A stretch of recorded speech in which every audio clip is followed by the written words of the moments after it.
नमो तच्चा भगवतो अरहतो सम्मा सम्बुद्धच्चा জগৎপূজ্য মহাকারণিক তথাগত সম্যক সম্বুদ্ধ শ্রীচরণে কৃতজ্ঞ প্রণাম নিবেদন করে পূর্ণ পারমিতে অংশগ্রহণকারী সকল উপাসক উপাসিকাগণের নিরোগ দীর্ঘায়ু সুখী জীবন তথা জ্ঞান বিমণ্ডিত জীবন কামনায় শুরু করতে চলেছি আজকের অভিধর্ম চর্চা ক্লাস।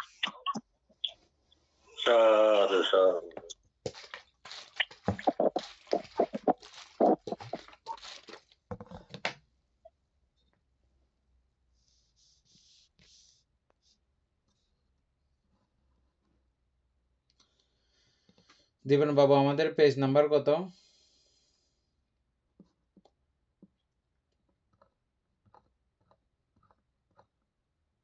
বাম থেকে 170 পৃষ্ঠা, ওই লাস্টে 700 পড়া গেছে, উচ্ছেদ আত্মাবাদ সৎকায়।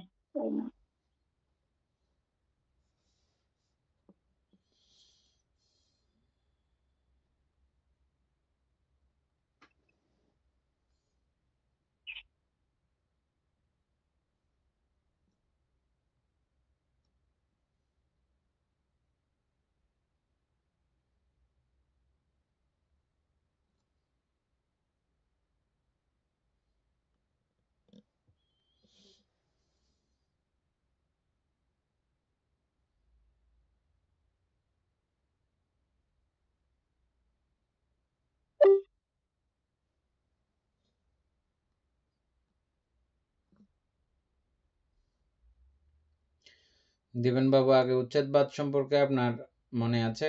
আমরা ব্রহ্মজাল সূত্র পড়ার সময় উচ্ছেদবাদ পড়েছিলাম। মনে নেই।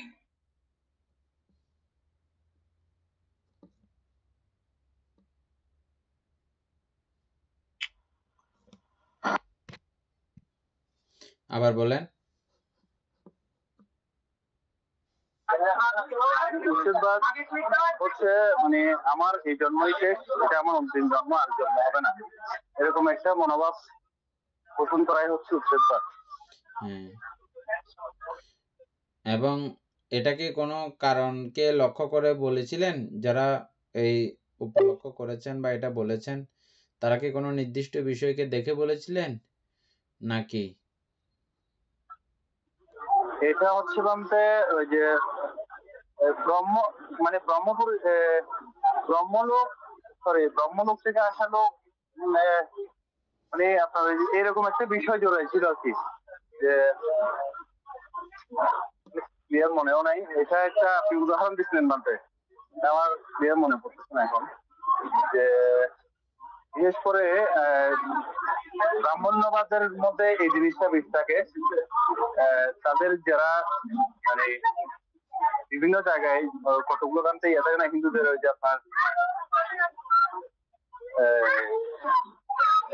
ধ্যান করাই বা মেডিটেশনে যারা ইয়া করে আর কি, ওখানে এই বিষয়টা বলা হয় আর কি।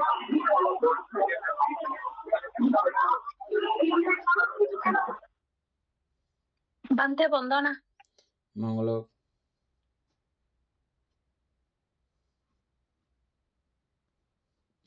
কালকে আমরা শাশ্বতবাদ শেষ করছিলাম।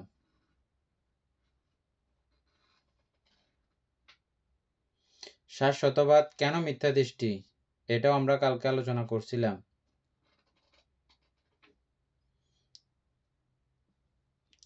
এবার শাশ্বতবাদের বিরুদ্ধ উল্টা কথা হচ্ছে যে উচ্ছেদবাদ।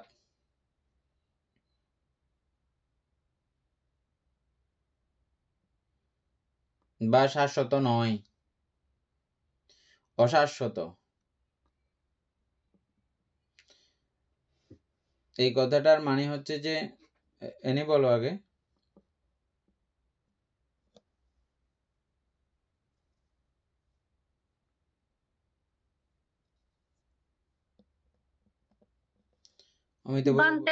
অমিত বড়ু বলবেন? বান্তে আমি একটু দেখি। বান্তে এখানে উচ্ছেদবাদ হবে যে মানে ওইটার মতো একে মানে যে আমরা অনেক সময় আমরা এই যে অসংখ্য কল্প মানে যে যে ঘুরে ভবচক্রের মধ্যে ঘুরে ঘুরে ঘুরে ঘুরে একটার পরে একটা মানে আমরা যে মানে জন্ম নিয়ে আসতেছি আমাদের তৃষ্ণার কারণে, তারপর বিভিন্ন কারণে আমরা যে ভবাঙ্গ থেকে আমরা যেগুলো দেখতেছি। তো উচ্ছেদবাদের মধ্যে ওই যে ওই ব্রহ্মজাল সূত্রের মধ্যে আমরা দেখছিলাম যে ওখানে ওনারা ব্রাহ্মণরা ওইটা মনে করে যে আমার এই জন্মটাই শেষ, আমার কোনো মানে আমার আর কোনো জন্ম নাই, আমরা সুখ দুঃখ এখানে ভোগ করতেছি, ইহার পরে আর কোনো জন্ম নাই, এই ধরনের মন্তব্য করে আর কি উচ্ছেদবাদের মধ্যে। মানে একেবারে মনে করে যে এটাই এটাই এটাই মানে আমার শেষ জন্ম, আমার এরপরে আমার কোনো কিছু ইয়ে নাই, মানে আর কোনো আমার জন্ম হবে না, আমার কোনো সুখ ভোগ করতে হবে না, দুঃখ ভোগ করতে হবে, এই জন্মে আমার সবকিছু শেষ, এটা মনে করে। হ্যাঁ, এনেই বলো। বলতে উচ্ছেদবাদ হচ্ছে যে এক কথায় হচ্ছে যে কর্ম ও কর্মফলের প্রতি কোনো বিশ্বাস থাকে না, মানে বিশ্বাস করে না। ওই আমরা যে বিভব তৃষ্ণা যেটা পড়েছি, মানে পুনর্জন্মকেও বিশ্বাস করে না, মানে খাও দাও ফুর্তি করো এই জন্মেই, পুনর্জন্ম বলতে নেই, কর্মফলও বিশ্বাস করে না, এটাই হচ্ছে উচ্ছেদবাদ। এই ধারণা, এই দৃষ্টিকোণ কেন উৎপন্ন হয়েছিল?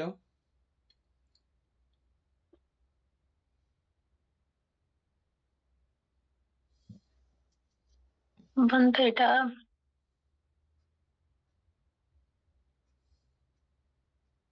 অর্থাৎ এটা কি মানে আমাদের যে আত্মা বা চেতনা, ওইটা কি মানে একদম নিঃশেষ হয়ে যায় ওই ধরনের, নাকি অতটুক পর্যন্ত ওনারাই দেখতে পেরেছে, মানে আমি বলতে পারবো না, এটা তো অরূপ।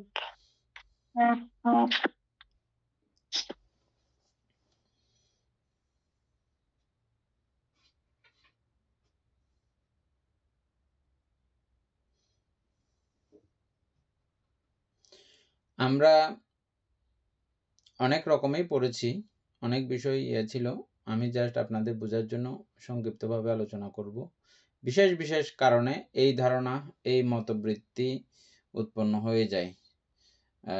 কোন কোন সাধকের কাছেও এটা উৎপন্ন হয়েছে।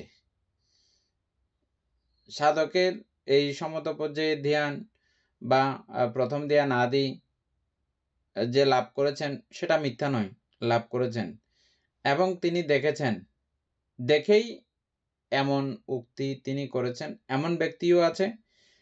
আবার আমাদের বর্তমান যেমন বিজ্ঞান, আমাদের চিত্তের পরবর্তী অবস্থা, আমাদের নাম জগতে পুরো কার্যক্রম এবং প্রতিসন্ধি বিজ্ঞান, এগুলো সম্পর্কে আমাদের বর্তমান বিজ্ঞানের কোনো ধারণা নাই। বর্তমান বিজ্ঞান যে পর্যন্ত পৌঁছছে সে পর্যন্ত এই 19 প্রকার প্রতিসন্ধি বিজ্ঞান সম্পর্কে কোনো তাদের ধারণা নাই।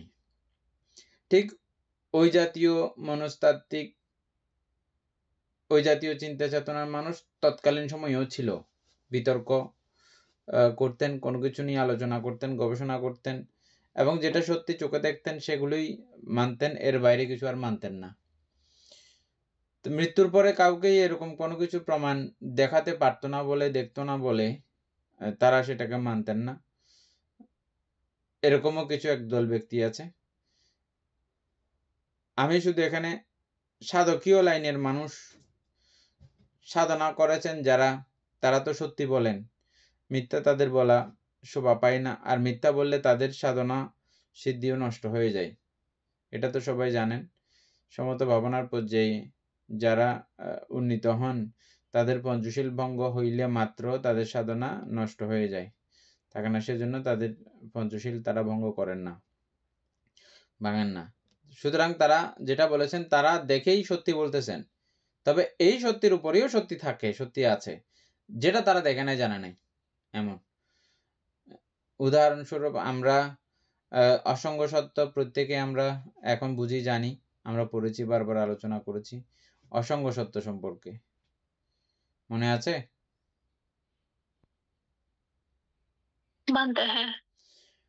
অসঙ্গ সত্য সম্পর্কে দিয়ে আমি একটা উদাহরণ দিই। এটা আমরা বইয়ে পেয়েছি কিনা জানি না, তবে এই উদাহরণটা আপনারা বুঝে যাবেন সবাই। কেন এমন ধারণা হয়? কোনো এমন একজন সাধক, তিনি ধ্যান করতে করতে জাতিস্বর জ্ঞান লাভ করেছেন, তবে এই জাতিস্বর জ্ঞানের লিমিটেশন হচ্ছে যে এক জন্ম, অথবা অনেক জন্ম হয়তো হয়েছে তার কাছে এই শক্তি, অনেক জন্মের ক্ষমতাও হয়তো তার কাছে আছে অথবা নাই, যেমনই হবে হোক। এখন তিনি এভাবে যখন অসংখ্য সত্যলোককে তিনি যখন জন্মগ্রহণ করবেন, যখন চিত্ত অসংজ্ঞায়িত হয়ে যায়, তখন আর এই চিত্তকে খুঁজে পাওয়া যায় না। কোথায় জন্মগ্রহণ করেছে এটা দেখতে পাওয়া যায় না। এই জিনিসটা আমরা, উনি যখন ওখান থেকে বের হয়েছেন, অকারণে জন্ম, এটার প্রমাণ দিয়ে আমরা ওই জায়গাটা পেয়েছিলাম। উল্টো দিকে আপনারা এটাও প্রমাণ করে নিতে পারেন, এই জায়গাটা, এই জাতীয় বিষয় যদি ওখানে যদি জন্ম হবে এমন যদি দেখে, তাহলে ওটার আয়ু সম্পর্কে বা ওখানে যে জন্মগ্রহণ করেছে এই সম্পর্কে কোনো কিছুই এখানে খুঁজে পাওয়া যায় না। কারণ ওখানে পুরো চিত্ত জগতের কার্যক্রম কোনো কিছুই খুঁজে পাওয়া যায় না, নাই, চিত্ত নাই এখানে, সেহেতু ওই জাতীয় কোনো কিছুই এখানে খুঁজে পাওয়া যায় না। তিনি তখন এরকম এইখান থেকে মৃত্যুর পরে এটা উচ্ছেদ হয়ে যায় এইভাবে, এই সাধনা পদ্ধতিতে গেলে, এরকম সিস্টেমের মধ্যে গেলে এটা উচ্ছেদ হয়ে যায়, এটা আর কোনো কার্যকারিতা আর থাকে না। উনি ওখানে চিত্ত দেখতে না পেয়ে, চিত্ত বুঝতে না পেরে তিনি তখন এটা একরকম করে এরকম ঘোষণা দিয়ে দিতে পারেন। সেটা ছাড়াও আমাদেরকে আরো 16টা না 14টা কারণ দেখিয়েছেন। হ্যাঁ, এটা আবার পড়তে হবে আমাদের, পুরো সব বিষয়গুলো জানতে হলে আবার 7 প্রকার। এটা বাইর করছেন পেজটা? না, পেজটা বাইর করে নাই বলতে, এটা আমি এমনি আগে দেখছিলাম আর কি। হ্যাঁ, 7 প্রকার কারণ দর্শনেই এই উচ্ছেদবাদ দৃষ্টিসম্পন্ন হন মানুষ, এরকম লেখা আছে। দীপেন বাবু, আপনি ব্রহ্মজাল সূত্রের মধ্যে এই পর্যায়ে চলে যান, উচ্ছেদবাদের মধ্যে। বের করছি 100টা দীর্ঘনিকায়। দীর্ঘনিকায় কত? 61 পৃষ্ঠা। 61 পৃষ্ঠা। আচ্ছা, এটা আমরা একটু পরে পড়তেছি। তো মৃত্যুর পরে এই জাতীয় কোনো প্রমাণিত কোনো কিছু দেখতে পান না বলে তিনি মূলত এর পরের চ্যাপ্টার আর বিশ্বাস করতে পারেন না। উনি দেখেন না, না দেখার কারণেই এটা উৎপন্ন হয়। এটা সাধকদের কাছে উৎপন্ন হয়, বিভিন্ন তার্কিক মানুষদের কাছেই উৎপন্ন হয়, বিভিন্ন শ্রমণ ব্রাহ্মণের কাছে উৎপন্ন হয়, হয়ে এটা তাদের এই মতবাদগুলো সবাইকে তারা প্রকাশ করেন। এর পরের কোনো কিছু তারা জানেন না, দেখেন না বলে প্রকাশ করেন। তো এটা প্রকাশ করতে গিয়ে তারা নানাভাবে মানুষগুলোকে বিভ্রান্ত করে ফেলে এবং মানুষগুলো যার যেমন ইচ্ছে তেমন চলতে থাকে। ভয়ানক পরিস্থিতি একটা পৃথিবীর মধ্যে জাগ্রত হয়ে যায়, কার্যক্রম হয়ে যায় এটা। কিন্তু আবার এখন বর্তমানে আমরা উন্নত দেশগুলোর মধ্যে দেখতেছি যে তারা এটা মানে না, ঠিক আছে, এটা না মানলেও তাদের মানুষগুলোকে তারা এমনভাবে মোটিভেশন দেয়, এমনভাবে তারা একটা বিষয় শিখায়, দেখো আমরা তো এখন বেঁচে আছি, সুতরাং এখন এই বেঁচে থাকাকে যদি সাবলীল রাখতে চাই, আমাদের সমস্ত গুণাবলীগুলো, সুন্দর গুণগুলো, আদর্শগত গুণগুলো, একে অপরের সহযোগিতাগত গুণগুলো, একে অপরকে উপকার করার ব্যাপারগুলো, একে অপরকে দানের মাধ্যমে, একে অপরকে সুন্দর কথোপকথনের মাধ্যমে, একে অপরকে নানাভাবে সহযোগিতা করার মাধ্যমে আমাদের বেঁচে থাকতে হবে। আর যদি পঞ্চশীল বিরোধী কর্মকাণ্ড যদি করি আমরা, তাহলে আমরা এখনো যে বেঁচে থাকবো সেটা আমাদের দ্বারা দুরূহ হয়ে যাবে, আমরা কেউ বেঁচে থাকতে পারবো না। ওটা মানে না, মানে মৃত্যুর পরে এটার দারুণ ধরনের ফল আছে, সুফল আছে, কুফল আছে, এগুলো কোনো কিছু মানে না। কিন্তু এখন বর্তমানে ভালো কাজের, ভালো কর্মের ফল, রেজাল্ট, এটা বর্তমানের সময়ের জন্য মানে, মৃত্যুর পরেরটা আর মানে না। এরকম এক পর্যায়ের মানুষ আছে। এরাও কিন্তু উচ্ছেদবাদী হইলেও এটা মানে নানাভাবে তারা কন্ট্রোলিং রাখে। যেমন আমাদের ইউরোপের মধ্যেও অনেক মানুষ আছে এরকম, তারা ইয়া মানবে না, ঠিক আছে, পুনর্জন্ম মানবে না, বা উচ্ছেদবাদই মনে করবে নিজেকে, বা সকল সত্যগণকে, সকল মানুষগণকে উচ্ছেদবাদই মনে করে। অকারণেই জন্ম হয়েছে, আবার অকারণেই শেষ হয়ে যাবে। কারণ ছাড়াই জন্ম হয়েছে, আবার কারণ ছাড়াও শেষ হয়ে যাবে, এমন বিশ্বাসে তারা চলতে থাকে। তবে বর্তমানে ভালো কাজ করা এটা বন্ধ করছে না। কিন্তু সেখানেও সেই বিষয়গুলোও আমরা ব্রহ্মজাল সূত্রে দেখেছিলাম, সেটা ছিল, এবং সেটাও মিথ্যা দৃষ্টি, সেটাও সম্যক দৃষ্টি নয়। তাহলে আমরা মূলত উচ্ছেদবাদ চিনলাম কি? আমি কোত্থেকে আসছি, কিভাবে আসছি, এটা যেমন দেখে না, এটার কোনো অস্তিত্ব নেই, এটা হঠাৎ করে অনাহুতভাবে জন্ম হয়ে গেছে, অকারণবাদ, অকারণে জন্ম হয়ে গেছে। আবার মৃত্যুর পরেও এমন কোনো কারণ সংগঠিত থাকবে না যে কারণে আমাকে আবার পুনরায় জন্ম দিতে পারে। এই কারণগুলো এভাবে সঞ্জীবিত থাকে, পুঞ্জীবিত থাকে, সংস্কার আবদ্ধ হয়ে থাকে, এটা কোনো কিছু তারা দেখতে পায় না বলে মানে না। এটাই হচ্ছে যে উচ্ছেদবাদ। আর শাশ্বতবাদ কালকে আমরা বলছি। উচ্ছেদবাদ বই থেকে আরেকবার পরে আমরা আবার করে নেব, পরিষ্কার করে নেব সবাই।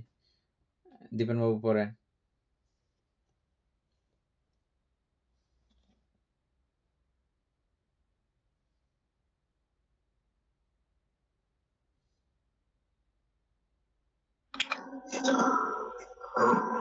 ভিক্ষুগণ, উচ্ছেদবাদী কোন কোন শ্রমণ ব্রাহ্মণ আছেন, যাহারা 7টি কারণ প্রয়োগে বিদ্যমান সত্যের উচ্ছেদ, বিনাশ ও বিভব প্রজ্ঞপ্তি করেন। তাহারা কি বিশেষাদিগমে কি লক্ষ্য করিয়া 7টি কারণ প্রয়োগে বিদ্যমান সত্যের উচ্ছেদ, বিনাশ ও বিভব প্রজ্ঞপ্তি করেন? তাহা এই ভিক্ষুগণ ইহলোকে কোন শ্রমণ বা ব্রাহ্মণ এইরূপবাদী, এইরূপ দৃষ্টি সম্পন্ন হইয়া থাকেন, তিনি বলেন, যেহেতু এই দেহাত্মা রূপী চাতুর্মহাভূতিক মাতৃপিতৃজাত, সেই হেতু দেহ ভিন্ন হইলে উচ্ছিন্ন হয়, বিনষ্ট হয়, মৃত্যুর পর আর উৎপন্ন হয় না। মরণে আত্মা সম্যক উচ্ছিন্ন হইয়া যায়। এই রূপে কেহ কেহ বিদ্যমান সত্যের উচ্ছেদ, বিনাশ ও বিভব প্রজ্ঞপ্তি করেন। তাহাকে অপরে এইরূপ বলেন, আপনার বর্ণিত আত্মা আছে, আমি তাহা অস্বীকার করি না, কিন্তু এই আত্মা এই করে ফেলেন, একটা আগে করে ফেলেন, একটা যেটা বুঝছেন এটা বলেন। উচ্ছেদ হচ্ছে যে মূলত বিভব। উচ্ছেদ কথাটার সরাসরি অর্থ হচ্ছে যে বিভব। বিভব মানে ভব নাই, বিনাশ, ভব বিনাশ, বা আমার এই দেহ বিনাশেই আমার মনেরও বিনাশ বা চিত্তেরও বিনাশ। এই দেহ মাতৃপিতৃ সংজাত, মাতা পিতার ফলে সৃষ্ট, আবার এই দেহ বিনাশে আমার মনেরও বিনাশ।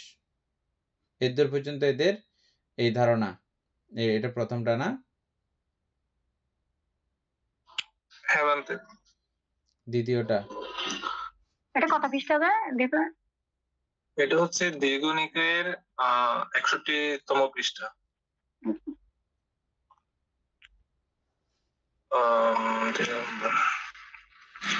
তাহাকে অপরে এইরূপ বলেন, আপনার বর্ণিত আত্মা আছে, আমি তাহা অস্বীকার করি না, কিন্তু এই আত্মা এই অবস্থায় সম্পূর্ণ ধ্বংস হয় না। অন্য আত্মা আছে, যাহা দিব্যরূপী, কামবিহারী ও গ্রাস বসে আহার ভোগী। আপনি উহা জানেন না, দেখেন না, আমি উহা জানি ও দেখি। ভো কায় বেদান্তে সে আত্মা উচ্ছিন্ন হয়, বিনাশ হয়, মৃত্যুর পর আর উৎপন্ন হয় না। এই অবস্থায় এই আত্মা সম্যক সমুচ্ছিন্ন হয়। এই রূপে কেহ কেহ বিদ্যমান সত্যের উচ্ছেদ, বিনাশ ও বিভব প্রজ্ঞপ্তি করেন। আগেরটার মধ্যে এটার মধ্যে কি তফাৎ আছে যে?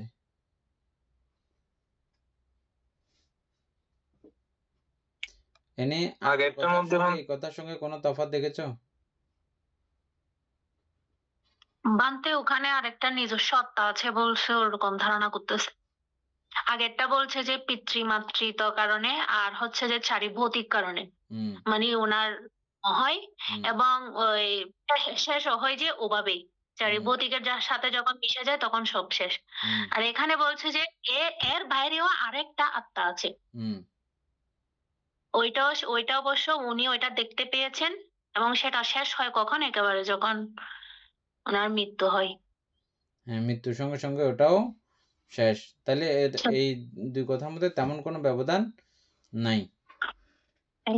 ওখানে আত্মা দেখা নাই প্রথমটাতে, দ্বিতীয়টাতে ও আত্মা নামক কোনো একটা কিছুকে ও দেখেছে, বুঝেছে। তারপরে দীপন বাবু।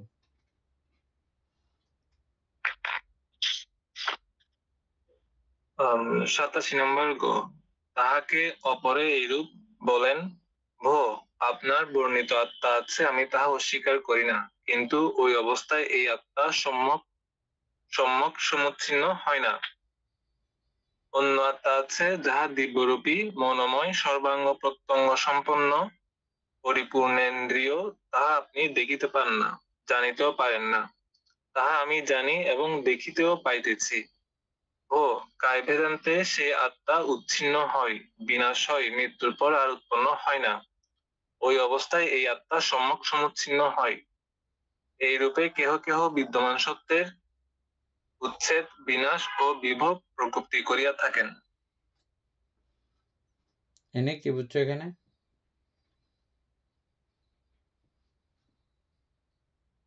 পান্তে এখানে বলছে যে মনে হয় ওই আত্মাকেও কিন্তু উনি বলেছে, এর বাইরে উনি আরেকটা আত্মা দেখেছেন, সেটা হচ্ছে যে ওনার ইন্দ্রিয়, তারপরে এই যে দিব্যশ্রুত, ওরকম একটা আত্মা আছে।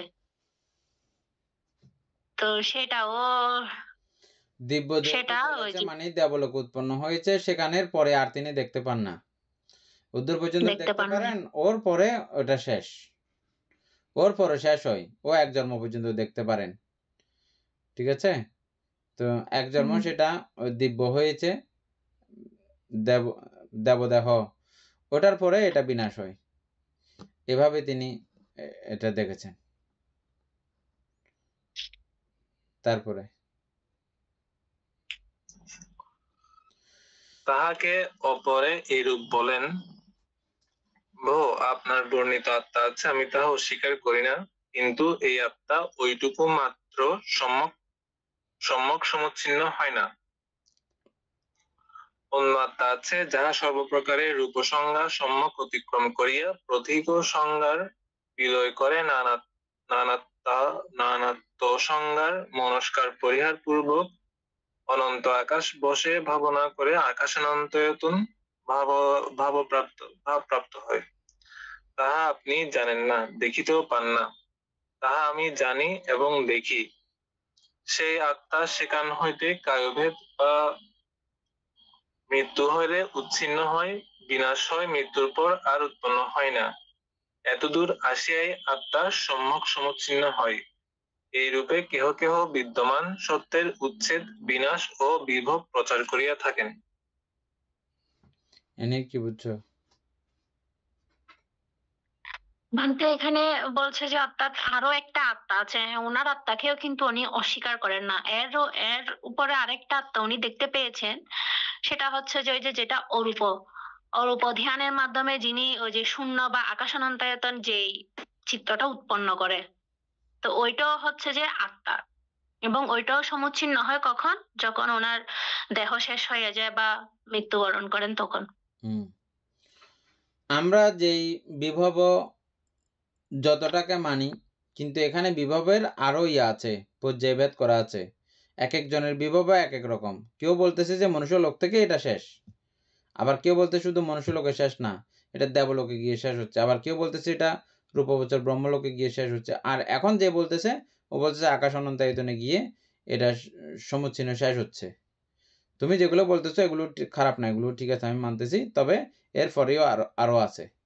তুমি যেটা জানো না, যেটা বুঝো না, এটা আমি তোমাকে বললাম।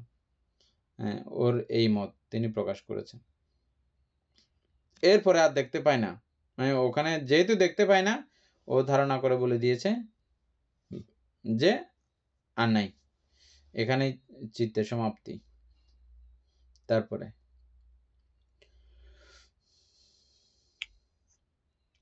তাহাকে অপরে এইরূপ বলেন, ভো, আপনি যে আত্মার কথা বলিতেছেন সেই আত্মা আছে, তাহা নাই বলিয়া আমি বলিতেছি না, কিন্তু ওই অবস্থায় এই আত্মার সম্পূর্ণ ধ্বংস সাধন হয় না।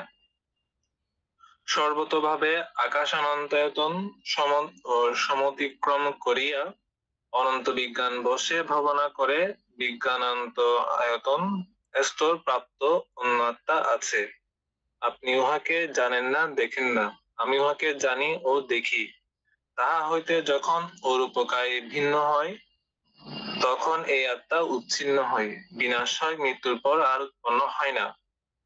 এই অবস্থায় আত্মা সমগ্ররূপে উচ্ছিন্ন হয় বলিয়া কেহ কেহ বিদ্যমান সত্যের উচ্ছেদ, বিনাশ, বিভব প্রজ্ঞপ্তি করিয়া থাকেন।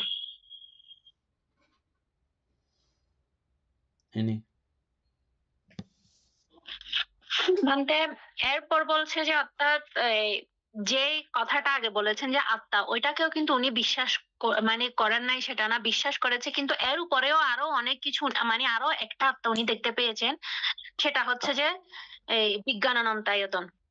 ওইটা ওইটা হচ্ছে যে আকাশ অনন্তায়তন আরেকটু ঊর্ধ্বে। ওই আত্মাটাও উনি কিন্তু দেখতে পেয়েছেন, এবং সেই ধ্যানের মাধ্যমে দেখে ওইটাও কখন শেষ হয়, যখন ওনার শেষ ওই কায়ের মাধ্যমে যখন ওনার কায় মৃত্যুবরণ করেন, তখনই উনি ওই ওই আত্মাটা তখন আবার চলে যায়। এখানে একটু করে ফাঁক আছে, এটার শেষান্ত, শেষ সীমা পর্যন্ত দেখার ক্ষমতা থাকে না, এবং এরপরে আবার যে জন্মান্তর আছে সেটা বোঝার মতো ক্ষমতা, শক্তি, অতটুকু চিত্ত ক্ষমতা তাদের থাকে না, হয় না। আর এতটুকু দেখেছেন কেন, কিভাবে? এরা তো এখনো মনুষ্যলোকে বেঁচে আছেন, বেঁচে থাকা অবস্থায় এটা দেখেছেন কিভাবে? এটা খেয়াল করেছেন দেবেন বাবু? কিভাবে দেখেছেন?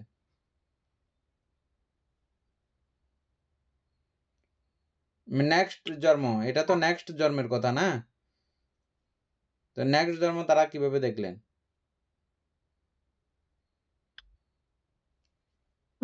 নেক্সট জন্ম হুম, তারা তারা মনুষ্যকুল কিন্তু থেকে এখানে এটা কিন্তু দেখতে তারা সরাসরি এখানে বিভব বলে নাই, মানে আমাদের মনুষ্যলোকের পরেই বিভব প্রথমবারের তিনি বলেছেন যে, কিন্তু এর পরের বারের গুলো কিন্তু সঙ্গে সঙ্গে বিভব বলতেছে না, এক জন্ম, দুই জন্ম, তিন জন্ম পরে পরে বিভব বলতেছে, বা ওই সিস্টেম গুলোর পরে বলতেছে যে বিভব, কয়েকটা সিস্টেমে ইয়া করে পার করে।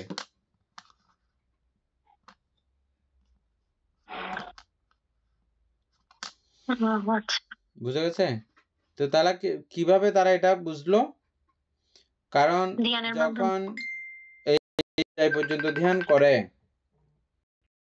এই যে পর্যন্ত যখন ধ্যানে যায়, তখন তারা এইভাবে দেখতে পায় বিষয়টা, দেখলে তার এটাও বিশ্বাস করার কিছু নাই, কিন্তু দেখতে পেয়েছেন এটার চূড়ান্ত পর্যায় পর্যন্ত, শেষ পর্যায় পর্যন্ত, শেষ বর্ডার পর্যন্ত দেখতে পায় না, বা এর পরবর্তী অবস্থা তাদের দেখার মতো এই ক্ষমতা, শক্তি আর তাদের নাই। বুঝে গেছে? এখন কোনো কিছুই আর হাতে খুঁজেও পাচ্ছে না, তো তাই তিনি ঘোষণা করে দিচ্ছেন, মন থেকে তিনি নিজে মেনে নিচ্ছেন যে এরপরেই বিভব, এরপরে আর নাই, শেষ। তবে ভান্তে শেষের জনের এই ধ্যান চিত্ত আর প্রথম জনের ধ্যান চিত্তের মধ্যে কিন্তু অনেক তফাৎ। অনেক তফাৎ। প্রথম জনে কিন্তু, হ্যাঁ, প্রথম জনে কিন্তু একদম রূপলোক পর্যন্ত দেখতে পায় নাই, আর শেষের জনে একদম অরূপ বছরের বিজ্ঞানানন্দায়তন পর্যন্ত উনি দেখতে পেয়েছেন।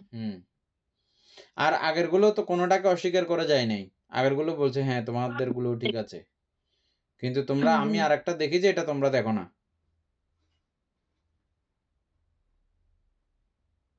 এভাবে এই ক্রমান্বয়ে তাদের যত চিত্ত উন্নত হয়েছে এভাবে। আমি যেটা একটা উদাহরণ দিয়েছি ওই উদাহরণ একটা বুঝলে আপনারা বাকি সবগুলো বুঝবেন। ওটা লেখা নাই, আমি যেটা বলছি এটা কিন্তু লেখা নাই। অদ্যপান্ত আগাগোড়া কোনো কিছু অসবিস্তারে দেখতে পায় না বলে, জানতে পায় না বলে, বুঝতে পারে না বলেই এরকম মনোবৃত্তি, এরকম ধারণা উৎপন্ন হয়। মনুষ্যলোকেও যারা মনুষ্যলোকের বাইরে আর দেখতে পায় না, তারা শুধু মনে করে এই মনুষ্যলোকেই এই চিত্তের সমাপ্তি, আর কোনো কিছুতে আর নাই বিভব।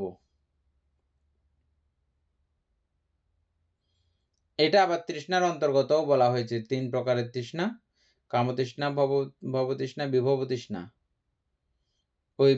এই বিভবটাকে আবার ওই তৃষ্ণার পর্যায়েও নিয়ে যাওয়া হয়েছে। কিভাবে আমরা সেটা জেনেছিলাম বিভব তৃষ্ণাকে?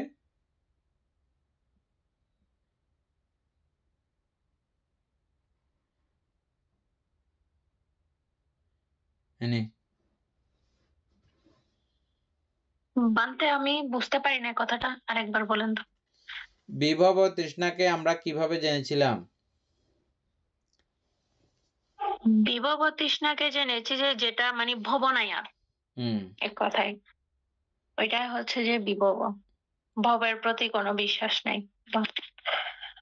এক, তবে এটাতে আমরা এখনো চূড়ান্ত পর্যায়ে পৌঁছি নাই। বিভব তৃষ্ণা আমরা বিবিধ জায়গায় বিবিধ রকম পেয়ে যাওয়ার কারণে এটাতে কনফিউশন হয়ে গেছে। মনে আছে কনফিউশনটা?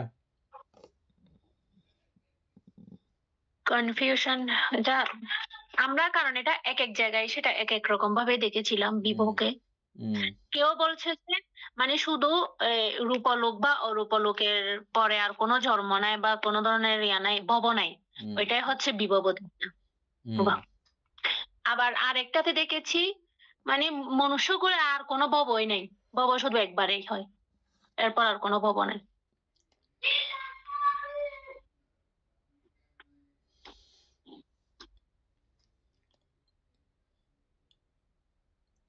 বিভব তৃষ্ণা থেকে তিনি আর জন্ম কামনা করেন না, জন্ম হোক এমন কামনা তিনি করেন না।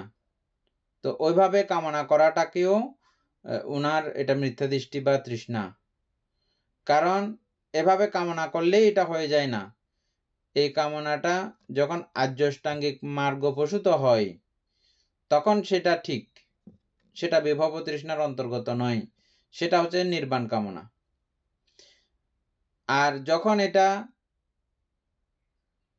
এমনি শুধু আমার জন্ম না হোক এমনি কামনা করা, বা জন্ম হবে না এমন মতবাদ সৃষ্টি করা, জন্ম নাই আর, পুনর্জন্ম নাই আর এমন মতবাদ সৃষ্টি করা, ওই মতবাদে চলতে থাকা, এবং ওটা চলতে গিয়ে নানা ধরনের এই যে বিপর্যয়, কোনো কিছু নেই, খাওয়া দাওয়া ফুর্তি করো, কিছু হবে না, এখানেই যা হবার, তুমি বেঁচে গেলে কোনো সমস্যা নাই, হ্যাঁ, এর পরের জন্মের জন্য কোনো কিছু জমা থাকার এরকম কোনো বিষয় নেই। অনেকগুলো সাইড এখানে ইয়া হয়ে গেছে, সংযুক্ত হয়ে গেছে আর কি। বিভব তৃষ্ণা বেশি ডেঞ্জারাস বলে আমরা পড়েছিলাম, মনে আছে? সবগুলো থেকে বিভব তৃষ্ণা সবচেয়ে ভয়ঙ্কর। দীপন বাবু তারপরে।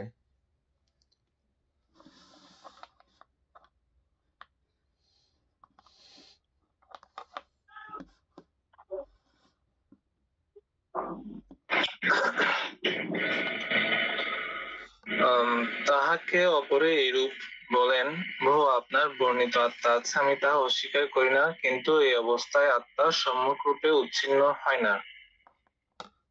অন্য আত্মা আছে যাহা সর্বপ্রকারে বিজ্ঞানান্ত আয়তন অতিক্রম করিয়া কিছুই না এই অনুভূতির সহিত আকিঞ্চনায়তনকে প্রাপ্ত হয়। তাহা আপনি জানেন না, দেখিতেও পান না, আমি উহাকে জানি এবং দেখিতেও পাইতেছি। সে আত্মা যখন ওরূপ কায় ত্যাগ করে তখনই উচ্ছিন্ন হয়, বিনাশ হয়, মৃত্যুর পর আর উৎপন্ন হয় না। এতদূর আসিয়াই এই আত্মা সম্যক প্রকারে সমুচ্ছিন্ন হয়। এই রূপে কেহ কেহ বিদ্যমান সত্যের উচ্ছেদ, বিনাশ, বিভব প্রচার করিয়া থাকেন। আগের মতোই সেম, এটা এক ধাপ উন্নত হয়েছে আর কি ধ্যানের পর্যায়ে। এনি বুঝে গেছে? बनते हैं। তারপরে দিবেন বাবু।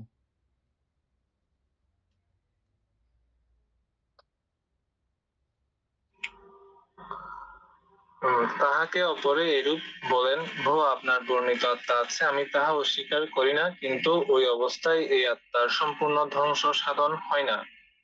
অন্য এক আত্মা আছে, যাহা সর্বপ্রকারে কিঞ্চনায়তন অতিক্রম করিয়া শান্ত প্রণীত নৈব সংজ্ঞা না সংজ্ঞায়তন উপগত হয়। আপনি উহাকে জানেন না, দেখেন না, আমি উহাকে জানি ও দেখি।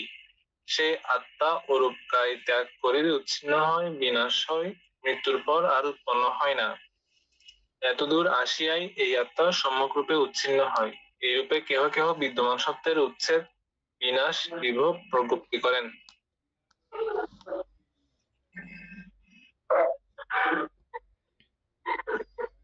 এটা বুঝা গেছে? প্রত্যেকে আশা করি বুঝছেন। এনি ক্লিয়ার হয়েছে না? মানে এটা বানতে কি দেখেছেন যে কোনো কিছুর অভাব আছে, মানে আছে সংজ্ঞা নাই সংজ্ঞা ওরকম, হ্যাঁ, মানে অর্থাৎ নৈব সংজ্ঞা না সংজ্ঞা না এটা? না নৈব সংজ্ঞা না সংজ্ঞা তো ঠিক আছে। ওখানে উনি জন্মান্তরটা দেখেছে, ওখানে যে জন্ম হয়, এভাবে যে জন্ম একটা আছে, এভাবে হ্যাঁ, যে অরূপভাবে যে একটা জন্ম আছে উনি দেখেছেন, কিন্তু এটার পরবর্তীতে আর দেখেন নাই। আর কোনো কিছু দেখতেছেন না, এবং উনি ধারণা করে নিয়েছেন এরপরেই এই চিত্তের সমাপ্তি। মানে যেতে যেতে এখানে গেলেই তারপরে বিভব হয়। আগে যা যা ছিল ওগুলো সবগুলো ও মানে, ও বুঝে, কিন্তু এটা বিভব হয় তখনই যখনই এই নৈব সংজ্ঞা নাসংজ্ঞায়তন ব্রহ্মলোকে যায়। নৈব সংজ্ঞা নাসংজ্ঞায়তন ধ্যান করে এবং 4 প্রকারের অরূপগোচর ব্রহ্মলোকে লাস্ট পর্যায়ে গিয়ে ওখানেই এটা সমাপ্তি হয়, এছাড়া এটা সমাপ্তি হয় না। আগেরগুলোও তিনি বিশ্বাস করেন, মানেন, ঠিক আছে, তবে সেটাও ঠিক আছে, এটাও ঠিক। ঠিক বলতে উনি ওদেরটা ওইভাবে আর বিশ্বাস করতেছে না আগে যারা বলেছিল, কারণ উনি দেখতেছেন যে এখানে গিয়ে এটা সমাপ্তি হচ্ছে যে।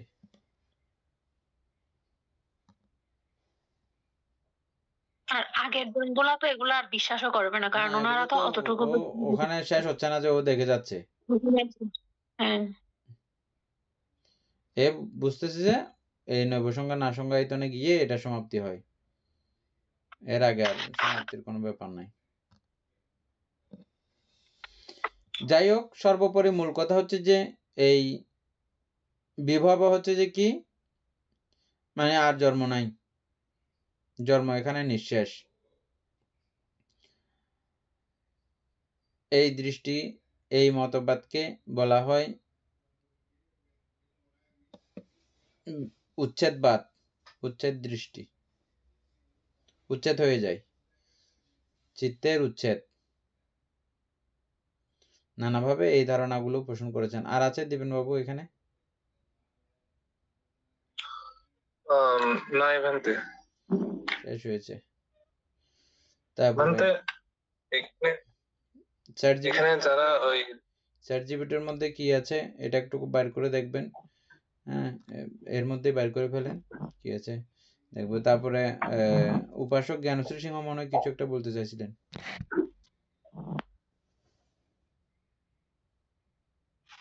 না মানতে বুঝতেছি আমি। না, কি একজনে কিছু প্রশ্ন করতে চাইছিলেন? আমি বলতে চাইছিলাম, হ্যাঁ, এখানে যারা মনে করেন ওই যে বিজ্ঞানায়তন, তারপর নবসংখ্যা না সংজ্ঞায়তনে যাওয়ার পর তারা যে বলতেছে যে কি এখানে যাওয়ার পর আত্মা ধ্বংস হচ্ছে, তারা তো মানে তারা কি সেটা কি নিজেরা সেখানে গিয়ে বলতেছে নাকি অন্যকে দেখে এই কথা বলতেছে? আমরা যখন এই ধ্যান আলোচনাগুলো করেছিলাম এবং এই ধ্যানে যখন উন্নীত হয় এবং ওই ক্ষণে আমাদের দেহটাও ওই ব্রহ্মলোকীয় মতো হয়ে যায়, এটা কি আপনি বুঝেছিলেন? এই দেহটা অরূপবচর ধ্যান করা মাত্র দেহ অদৃশ্য হয়ে যায়, এটা পড়েছিলেন মনে আছে? অরূপ ধ্যানে প্রবেশ করার সঙ্গে সঙ্গে দেহ নাই হয়ে যায়, দেহ দেখা যায় না।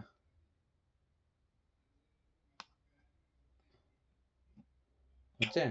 কিন্তু তার মানে চিত্ত আত্মা তখন আমার দেহের যে অবস্থা, ওই ব্রহ্মলোকের সত্তার যেরকম অবস্থা, অরূপী ব্রহ্মলোকের আমার দেহ সেম অবস্থা। এবং আমি যখন ওই রূপবচর ব্রহ্মলোকীয় ধ্যানগুলো করব, তখন ওনার দেহের কন্ডিশন যেমন আমারও কন্ডিশন তেমন, এবং ওইখানে বসা অবস্থায়, ওই ধ্যানে বসা অবস্থায় তিনি তখন ওই লোকগুলোও দেখতে পান।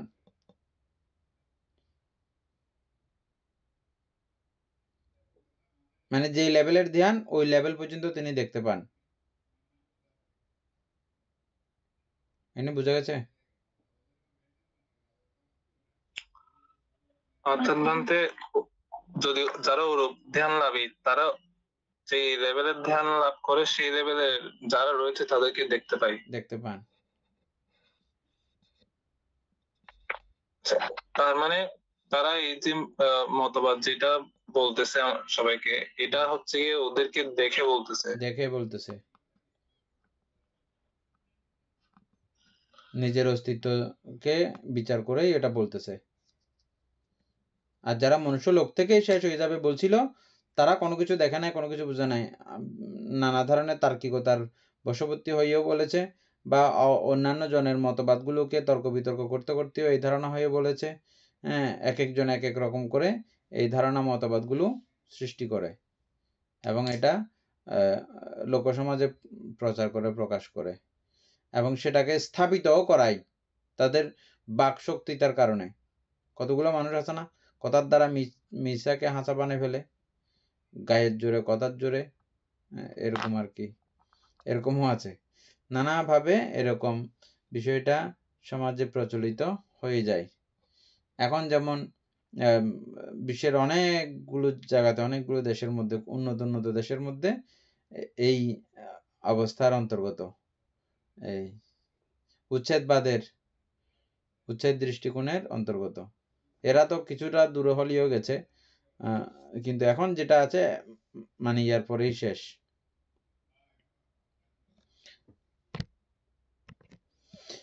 আচ্ছা, যাই হোক, আমরা তাহলে উচ্ছেদবাদ সম্পর্কে আমাদের একটা মোটামুটি ধারণা হয়েছে। নয়ন বাবু আগে যেটা বলছেন সেটা ঠিকই আছে, আপনি মনে রেখেছেন দীর্ঘদিন পরে হলেও উচ্ছেদবাদ জিনিসটা কি, এবং এই উচ্ছেদবাদ আমাদেরকে কিভাবে আমাদের সমাজ ব্যবস্থাকে পতন ঘটায় ফেলতে পারে। এটা আমাদের দেশের মধ্যে যদি এরকম ঘটনা ঘটে, মানুষ খুন করতে, রাহাজানি করতে, এই করতে, সেই করতে, এগুলো আমাদের দেশের মানুষকে অন্তত কি করা যাবে না, শান্ত করা যাবে না। বুঝছেন? অন্যান্য দেশের মধ্যে যদিও বা তারা শিক্ষা ব্যবস্থা উন্নতর কারণে এবং মানুষকে মানবিক চেতনাবোধে উন্নত করে ফেলেছে বলে, করে ফেলার কারণে তারা হয়তো তাদের মানুষকে কন্ট্রোল করতে পারতেছে, কিন্তু সব জায়গাতে সবভাবে এটা কন্ট্রোল করা কিন্তু সম্ভব না। এটা কন্ট্রোল অকন্ট্রোলের ব্যাপার না, বুদ্ধ সম্যক দেখে শুনেই এগুলো কিন্তু বলেছেন। এই উচ্ছেদবাদকেও বুদ্ধ কি বলেছেন? মিথ্যা দৃষ্টি বলেছেন। এবং এই শাশ্বতবাদী যারা ছিলেন তাদেরকেও বুদ্ধ মিথ্যা দৃষ্টি বলেছেন। হ্যাঁ, তাহলে কোনটা সত্য এটাও আমরা জেনেছি না? যাই হোক, এরপরে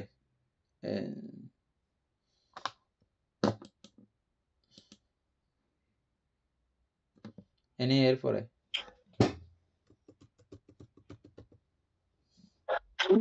এরপরে হচ্ছে যে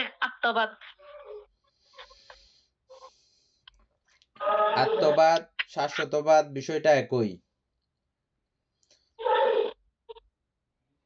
আত্মবাদ, শাশ্বতবাদ বিষয়টা একই।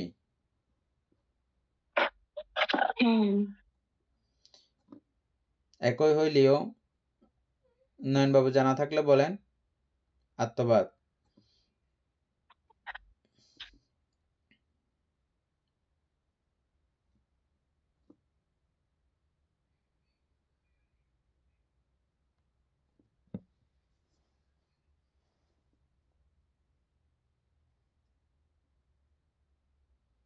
আছে? আচ্ছা, বলেন দীপেন বাবু, অমিতা বড়ুয়া, আত্মবাদ কেন মিথ্যা দৃষ্টি?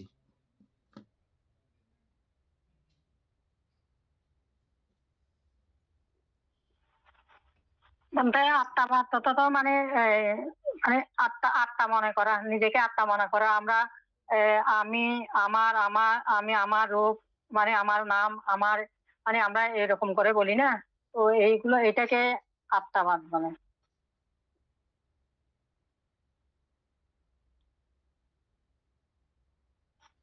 দীপেন বাবু বলেন। আত্মবাদ বলতে আমি একটা অস্তিত্ব অনুভব করে মনে করি আমি নামক কোনো কিছু আছে।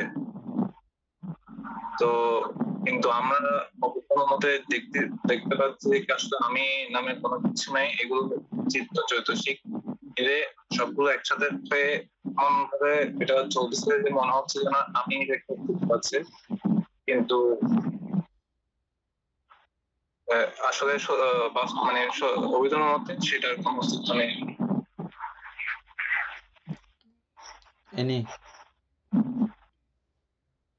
পুতুল বাবু জানা থাকলে এগুলো বলবেন, উত্তর দেবেন।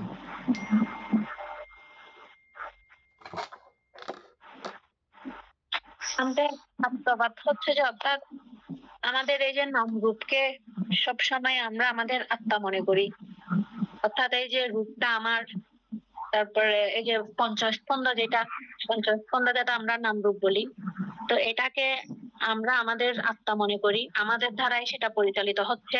বেদনাকে যে বেদনার যে অনুভূতিটাও হচ্ছে যে আমার, মানে আমার কারণে আমার অনুভূতি সৃষ্টি। ঠিক ওভাবে সংজ্ঞা, তারপরে বিজ্ঞান, ওগুলা হচ্ছে সবগুলাই হচ্ছে যে আমার চিন্তা চেতনা থেকে উৎপন্ন। তো ওই কারণে মানে আমরা মনে করি যে এখানে একটা আমাদের আত্মা আছে, ওইটার দ্বারাই আমরা সবসময় পরিচালিত হই। কিন্তু বুদ্ধ সেটাকে মিথ্যা দৃষ্টি বলেছেন, কারণ বুদ্ধ হচ্ছে যে অনিত্যবাদী। জগতে কোনো কিছুই নিত্য নয়, সবকিছুই অনিত্য, তো এখানে আত্মা কিভাবে আমাদের নিত্য হতে পারে? সেজন্য এটা হচ্ছে মিথ্যা দৃষ্টি। তাহলে বুদ্ধ অনিত্যবাদী না, মিথ্যাবাদীও বলে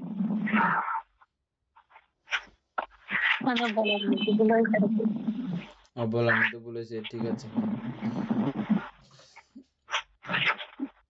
আমরা নর্মালি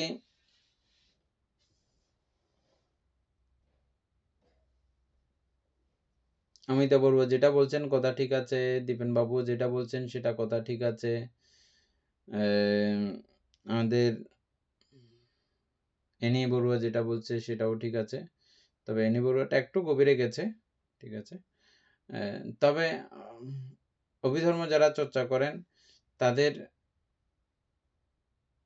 আত্মা সম্পর্কে এই স্থূল জ্ঞানে হবে না, আত্মা সম্পর্কে আরো গভীরতম জ্ঞানে যেতে হবে।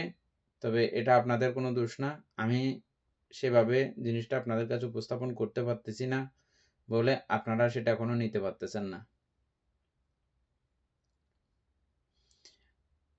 আত্মা মানে বিষয়, আত্মা শব্দের অর্থ হচ্ছে যে মালিক।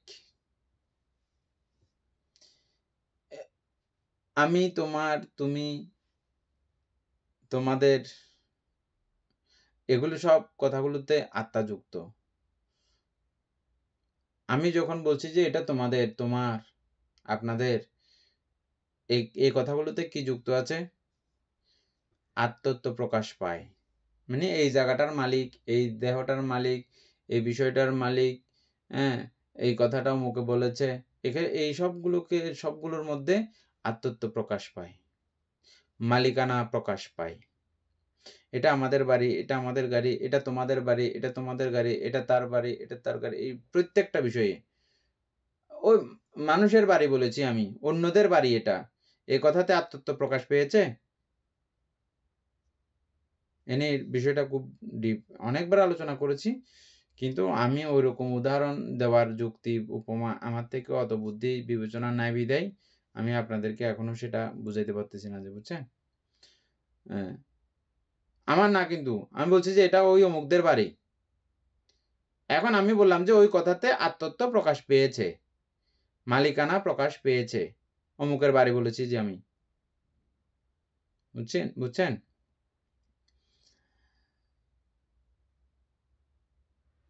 যেমন আমরা এটা সূক্ষ্ম থেকে সূক্ষ্ম পর্যায়ে চলে গেছি। পটবী ধাতু এটা বলছিলাম আমরা, কিন্তু পটবীকে যদি জিজ্ঞেস করি, এই পটবী ধাতু তুমি কে, কি? পটবী কি বলবে যে কই আমি পটবী নামক কোনো কিছু নাই, ওই 3 ধাতুর সমন্বয়ে আমি পটবী নামক আকার ধারণ করতে পেরেছি।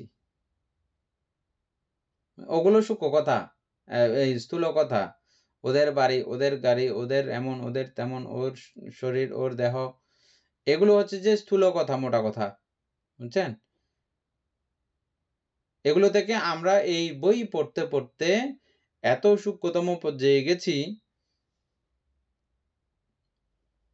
এই আত্মাবাদের চরমে আমরা পৌঁছে গেছি।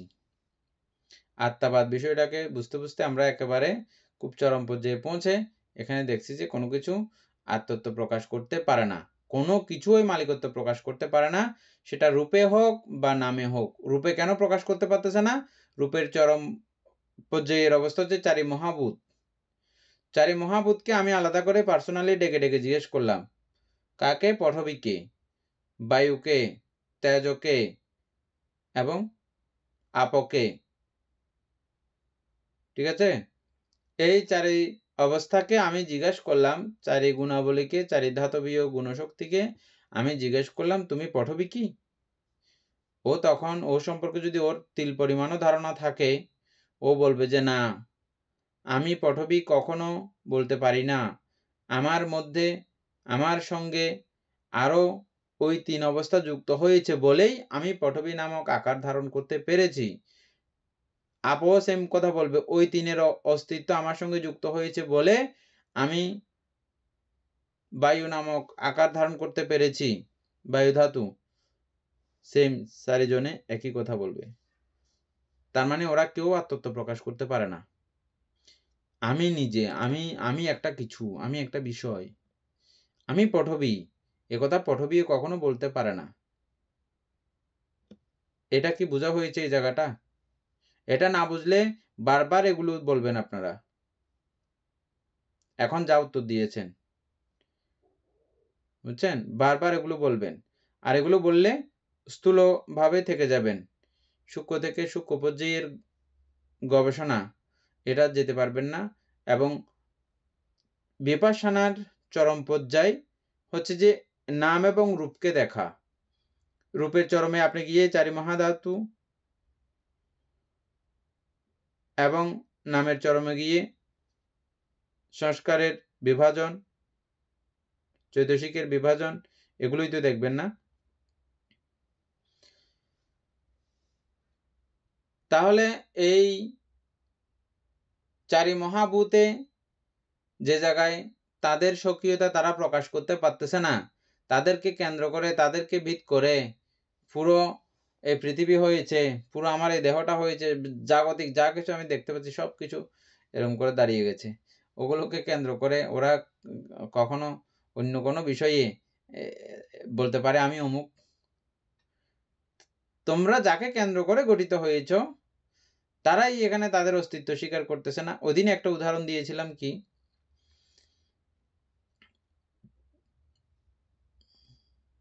চারটা গ্যাস বেলুনের উপরে কিছু একটা জিনিস ভাসতেছে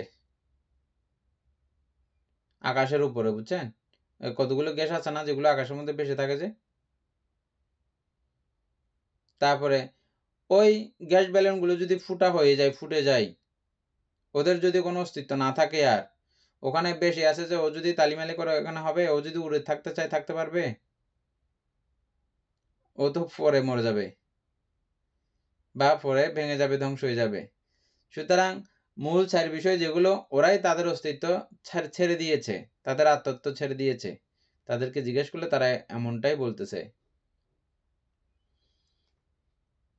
তাহলে আমরা রূপীয় পক্ষ থেকে কি দেখলাম? যে তারা আত্মত্ব প্রকাশ করতে পারতেছে না।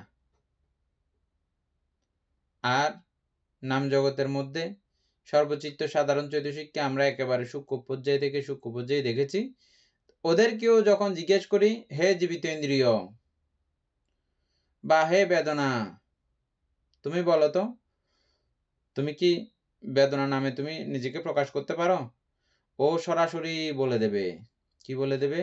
না, আমি বেদনা হিসেবে জানান দেওয়ার জন্য, পরিচয় দেওয়ার জন্য আরো 6 প্রকার চৈতসিক, এগুলো সংযুক্ত হইলেই আমি বেদনা নামক অবস্থাতে রূপান্তর হতে পারি।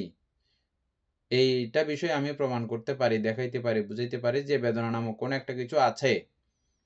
ওই 6 সংযোগ ছাড়া আমার এখানে প্রমাণ করার কোনো উপায় নাই। এভাবে এই সূক্ষ্মতম অবস্থাতেও তারা প্রত্যেকেই তাদের স্ব দায়িত্ব অস্বীকার করে, তারা কেউ কিছু নয় বলে অস্বীকার করে। আর এই তাদেরকে কেন্দ্র করেই এই নাম এবং রূপের সমষ্টি আমাদের দেহ। নাম এবং রূপের সমষ্টিই আমাদের, আমরা যে দেহকে এখন দেখতে পাচ্ছি ওই নাম এবং রূপের সমষ্টি না, নাকি না? এটাকে অস্বীকার করার কিছু আছে? বিজ্ঞানত বলেন আর যেমনি বলেন, যেভাবে দেখান, এগুলো নাম এবং রূপেরই সমষ্টি। আর গোড়াতেই ওরা সবাই যার যার হাল ছেড়ে দিয়ে বসে আছে। আপনি এই গোড়ার কাহিনীটা না জেনে আমি আমার করতে করতে, তুমি তোমার করতে করতে দিন কাটা দিচ্ছেন। বুঝা গেছে? তাহলে আরেকবার বলার সময় এই আত্মাবাদটাকে ওভাবে বলবেন, কেমন? আত্মা অনাত্মা, হ্যাঁ, এগুলো নিজেরা গবেষণা করবেন। মাঝে মধ্যে আমাকে জিজ্ঞেস করুন, বান্তে আমি আত্মা বলতেছি, আত্মা অনাত্মা প্রমাণ করতেছি, কিভাবে হচ্ছে কিনা না হচ্ছে দেখেন। এই আত্মধারণা এখানে এভাবে আমরা এক পর্যায়ে জানলাম, কিন্তু এখানে যে কথাটা বলা হয়েছে সেটা হচ্ছে যে কি, সেটা অন্য কথা। এবার আমরা এতক্ষণ যেটা বললাম সেটা মাথায় রাখেন সেভাবে। এবার দেখেন ভবাঙ্গটা চিন্তা করেন। ভবাঙ্গের মধ্যে আমরা প্রতি ক্ষণে ক্ষণে এই সর্বচিত্ত সাধারণ চৈতসিক সহ 52 প্রকার চৈতসিকের সমন্বয়ে গঠিত চিত্ত উৎপত্তি এবং ধ্বংসের মধ্য দিয়ে এই ঢেউয়ের ধাক্কার, এই স্রোতের, এই প্রবাহের গতিধারার মধ্য দিয়েই আমাদের এটা চলমান। একটু আগেরটা একটু পরেরটা না, একটু আগের সঙ্গে পরেরটার সঙ্গে কোনো তালমিল, কোনো কিছু নাই।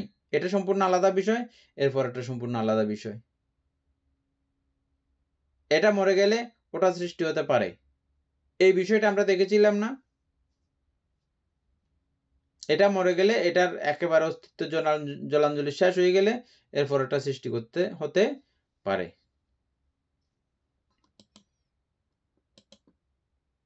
এছাড়া হওয়ার কোন রকমের আমরা একই রকম থেকে যাওয়া, একই বিষয় কন্টিনিউ চলতে থাকা, এরকম কোনো কিছু আমরা দেখি নাই। একই রকম করে কন্টিনিউ চলতে থাকলে সেটা হতো আত্মাবাদী। একই রকম, এটা আমি এতক্ষণ যে কথাগুলো বলছি ওটা না বুঝলে আবার এটা বুঝে যাবে না, আবার এটা ওটা দুইটা সেম কথা না। এখানে আত্মাবাদ সম্পর্কে এটা বলা হয়েছে, সম্প্রতিচ্ছ সন্তিরণ না, সন্তিরণ সম্প্রতিচ্ছ না, চ্যুতিচিত্ত প্রতিসন্ধি চিত্ত না, প্রতিসন্ধি চিত্ত চ্যুতিচিত্ত না। এবং প্রতিসন্ধি পরেক্ষণের আমরা কি দেখেছি? ভবনিকন্তি দেখেছি। প্রতিসন্ধি ভবনিকন্তি না, ভবনিকন্তি হওয়া মাত্র এটা পুরো পাল্টায় ফেলছে।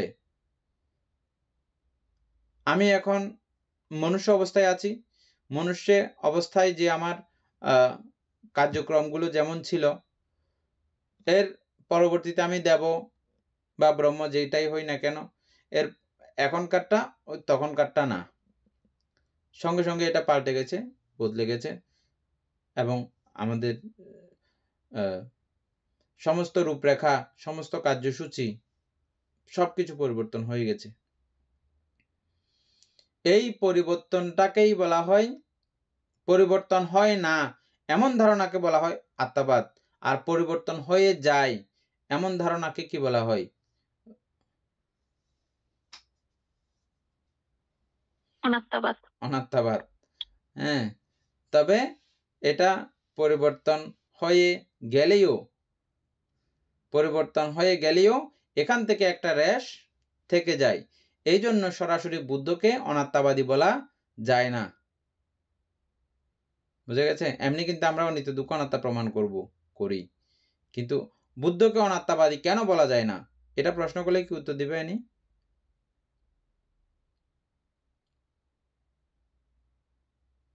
মানতে ওই যে একটা রেশ থেকে যাই, হ্যাঁ, যেটা বলছেন, দুধ ছাড়া দইয়ের কোনোদিন ওই সৃষ্টি হবে না। সিস্টেম। হ্যাঁ, দুধ লাগবেই, দুধ থেকেই দইয়ের সৃষ্টি হয়। প্রথম ঢেউয়ের কারণে দ্বিতীয় ঢেউ সৃষ্টি হয়েছে। কেউ দলা মেরেছে বলে ঢেউর সৃষ্টি হয়েছে। দলা না মারলে ঢেউর সৃষ্টি হতো না, বাতাস না আসলে ঢেউর সৃষ্টি হতো না, কেউ এটা কাঁপাই না দিলে কম্পন সৃষ্টি হতো না। সুতরাং এই একটার সঙ্গে একটার এই সম্পর্কটাকেও বুদ্ধ কি করেন নাই, অস্বীকার করেন। এটাকে কার্যকারণ বাদ, কার্যকারণেই সবকিছু সৃষ্টি হয়। তারপরে এটা বুঝলে আবার সক্কায় দৃষ্টিটা একদম সোজা। সক্কায় দৃষ্টি বলতে গেলে আমাকেও আবার পুনরায় কথাগুলো বলতে হবে। রূপের দৃষ্টিকোণ থেকে দেখেন, সক্কায় দৃষ্টি মানে কি, আমার দেহ মনকে আমরা যেভাবে আমি এবং আমার বলি না, এটা হচ্ছে সক্কায় দৃষ্টি। তো এই দৃষ্টি জায়গায় সত্য দৃষ্টি কোনটা? ওই যে দেখে আসলাম এতক্ষণ, চারি মহাভূতকে আমি জিজ্ঞেস করে আসলাম, ওরা ওখানে অস্বীকার করতেছে। তারপরে সর্বচিত্ত সাধারণ চৈতসিক সহ 52 প্রকার চৈতসিক সবগুলোকেই আপনি জিজ্ঞেস করেন, ওরা প্রত্যেকে যার যার অবস্থানকে অস্বীকার করবে। ওই বিষয়ের সমন্বয় হয়েছে বলে আমি অমুক সংস্কার বলে দাবি করতে পারতেছি। ওদের সকলের সহযোগিতা ছাড়া আমি ওই সংস্কার বলে আমি দাবি করতে আর পারি না। তো সে জায়গায় তারা যেহেতু ওখানেই তাদের হাত ছেড়ে দিয়েছে, আর আমি যদি এদিকে বলি যে কি এই দেহকায় বা নামকায় এটা আমার যদি বলি, তবে এই সক্কায় দৃষ্টি বলতে এখানে দৈহিক বিষয়টা আসে না, নামকায় আর কি, নামের বিষয়টা আসে। হ্যাঁ, সক্কায় দৃষ্টি। তাহলে শাশ্বত, উচ্ছেদ, আত্মাবাদ এবং সৎকায় এই প্রবৃত্তি যাবতীয় মিথ্যা দৃষ্টি প্রহীন হইয়া যায়। কি বুঝলে? ওই ঘূর্ণিপাক কোথাকার? আমাদের চিত্তের প্রক্রিয়ার, ভবাঙ্গ প্রক্রিয়ার এবং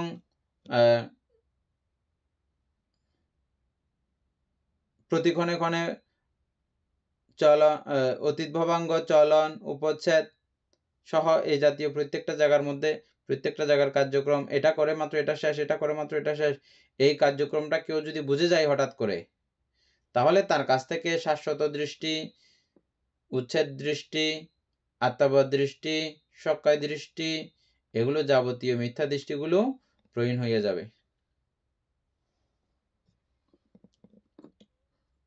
এবং এটা দৃষ্টি বিচিকিৎসার শ্মশান। মিথ্যা দৃষ্টি এবং বিচিকিৎসা বা সন্দেহের শ্মশান। এখানে মানে সন্দেহ মরে গেছে, বিচিকিৎসা মরে গেছে, মিথ্যা দৃষ্টি মরে গেছে। বুঝছেন? এটাকে বলা হচ্ছে যে এটা দেখতে পারলে, বুঝতে পারলে, তাহলে এটাকে বলা হচ্ছে যে মিথ্যা দৃষ্টি এবং বিচিকিৎসার শ্মশান। আর এই মিথ্যা দৃষ্টি এবং বিচিকিৎসার শ্মশানই হচ্ছে যে লোকোত্তরের সিংহদ্বার। মানে আপনি শ্রোতাপত্তি মার্গফল লাভ করেছেন। শ্রোতাপত্তি মার্গই হচ্ছে যে লোকোত্তরের সিংহদ্বার। এটা চলে যাওয়া মাত্রই আপনি শ্রোতাপত্তি মার্গ লাভ, অর্থাৎ নির্বাণের রাস্তা আপনি দেখে গেছেন এবং ঢুকে গেছেন। নির্বাণের রাস্তা দিয়ে আপনি ঢুকে গেছেন। সিংহ গেট মানে এটা করে দরজা খুলে আপনি ঢুকে গেছেন আর কি। ওটা থেকে আবার পিছন দিকে আর এটা গেটটা একবার খুলে ঢুকতে পারবেন যে, আর বাইরে হওয়ার সিস্টেম নাই। এটা একেবারে লক হয়ে যাবে। তার মানে এটা লক হইলে আপনি কোথায় কোথায় যেতে পারবেন না, যে সারিও পাইয়া আর যাওয়া যায় না, লক হয়ে গেছে একদম। একবার কেউ লাভ করলে এটা লক। ওইদিকে ভিতরে আর সবগুলো আছে, মনুষ্যলোকও আছে, আবার তারপরে দেবলোক, ব্রহ্মলোক, এগুলো সবগুলো আছে। কিন্তু ওই দরজাটা আটকে যাওয়ার সঙ্গে সঙ্গে চারই অপায় বন্ধ। এটা পরম এবং চরম সৌভাগ্য, এবং এটাকে বুদ্ধ এমনভাবে বলেছেন, পাটব্য এক রাজ্যেনা সাগ্গা সাগা মানে নাবা সাগ্গা সাব্বালোকা আধিপত্যেনা সাগ্গালোকা আধিপত্যেনা শ্রুতাপত্তি ফালাং বারাং। এই গাথাটা খুব সুন্দর একটা গাথা। আপনারা যখন ধ্যানে বসতেন তখন আমি বলতাম প্রায় সময়, মনে আছে আপনাদের? অর্থাৎ একা যিনি এ পৃথিবী করেন শাসন, পুণ্য বলে স্বর্গলোকে সর্বলোকে করেন গমন, যদিও বা ত্রিলোকের অধীশ্বর হন, শ্রুতাপত্তি ফলসম হবে না কখন। বুঝছেন? মানে যদি তিনি পৃথিবীর একছত্র রাজত্বও পাইলেও ওনার পরবর্তী জন্ম যেহেতু অনিশ্চিত, নরকে যদি চলে যায়, তাইলে এত স্বর্গে থাকি মানে পুরো পৃথিবীর রাজা হইয়াও আপনি লাভ কি? তারপরে বলা হচ্ছে যে পুণ্য বলে স্বর্গলোকে করেন গমন। পুণ্যের কারণে আপনি স্বর্গলোকে গমন করেছেন, সেখান থেকেও আমরা দেখলাম যে মরতে হয়, তাহলে সেটারও আর লাভ কি রইল? তারপরে পুণ্য বলে ত্রিলোকের যদি অধীশ্বর হয়, ত্রিলোক মানে কি? স্বর্গ মর্ত্য পাতাল, এগুলোকে আমরা ত্রিলোক বলি না? এই ত্রিলোকের যদি অধীশ্বর হয়, না ত্রিলোক এটা এভাবে বলে না, আমরা ত্রিলোক বলছিলাম যে কাকে?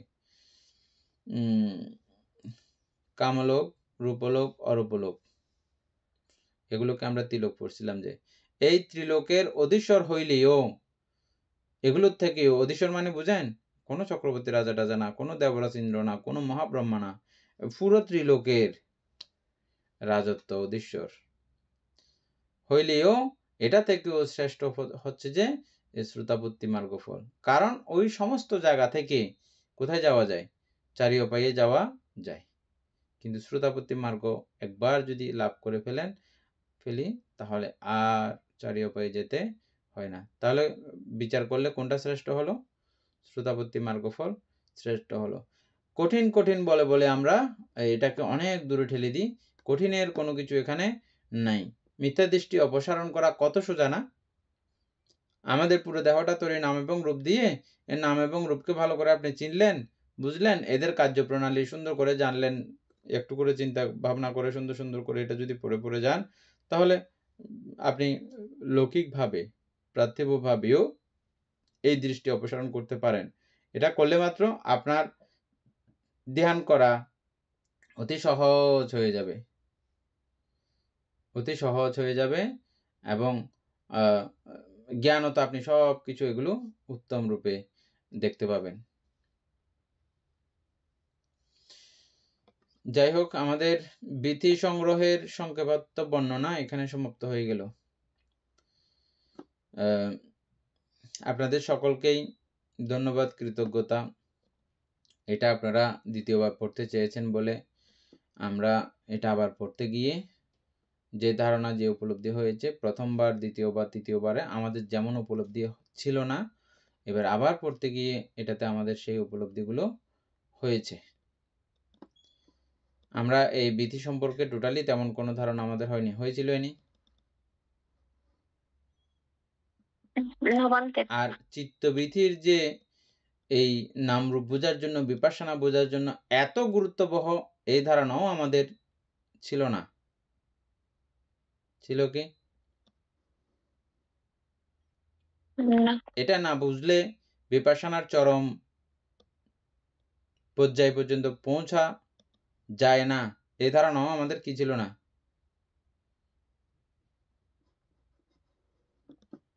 এখন বুঝতে পারছেন না সবাই?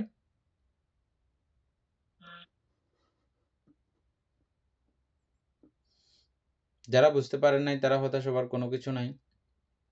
এটা আবার বারবার চর্চা করতে করতে হঠাৎ করে দেখবেন আপনারা বুঝে যাবেন। আর যে কোনো বিষয় নিয়ে যে কোনো সময় প্রশ্ন করতে পারবেন। না বুঝলে না জানলে বারবার করে আমরা আলোচনা করব। তো এই যে এভাবে আপনারা সময় দিয়েছেন, সময় দিয়ে আপনারা এই পড়াশোনা করেছেন, এর মাধ্যমে আপনাদেরও প্রভূত কল্যাণ সাধিত হয়েছে। আমার ব্যক্তিগতভাবেও অনেক কল্যাণ সাধিত হয়েছে, মঙ্গল সাধিত হয়েছে এবং অনেক পুণ্যে আমরা সমৃদ্ধ হয়েছি। এই পুণ্যরাশি অনন্ত চক্রবাসী সত্যগণকে দান করছি, গুরুভান্তি দেবকে দান করছি, মাতা পিতাগণকে দান করছি এবং এই পুণ্যের কাছে আমরা প্রত্যেকেই প্রার্থনা করব নির্বাণ লাভ, অবধি অসৎ ব্যক্তি, মূর্খ ব্যক্তি, পাপমিত্র সংসর্গ লাভ না করে সদা সর্বদা জ্ঞানদর্শী কল্যাণ মিত্রের সান্নিধ্য সংসর্গ লাভ করতে সক্ষম হই। এইরূপ সাধু কামনা পোষণ করে আজকের মতো ক্লাস এখানে সমাপ্ত করছি।